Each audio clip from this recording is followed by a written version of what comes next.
Les scandales du système qatari sont à peine visibles jusqu'à un nouveau scandale apparaisse pour révéler ces crimes devant la communauté internationale. Les derniers scandales ont été révélés par Jean-Pierre Marangu. C'est le contractant français et l'ancien détenu des prisons Al-Hamadain à Doha.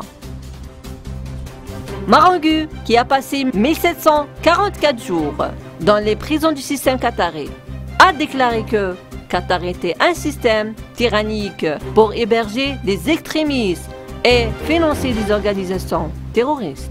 Marangu a expliqué qu'il avait été arrêté en raison d'un différend avec membres de la famille qatari au pouvoir qui avait confisqué son argent, annulé ses comptes et refusé de lui verser sa créance, ce qui lui avait valu d'être inculpé de chèques sans solde et condamné à 7 ans en prison.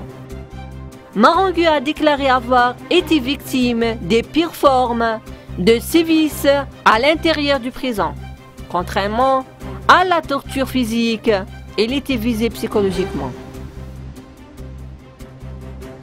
Marangu a déclaré « Je me suis battu avec tout le sens du mot pour faire sortir ma famille du Qatar et j'ai corrompu l'agent d'immigration afin que mes enfants et ma famille puissent sortir », a-t-il déclaré.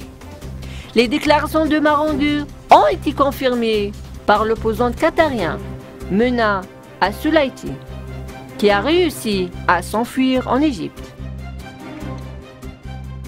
Dans une déclaration précédente, As-Sulaiti a déclaré que les lieux de détention dans les camps de détention au Qatar sont comme des cellules d'enfer. La torture physique et l'humiliation psychologique sont l'une des armes les plus répandues dans les prisons qatariennes.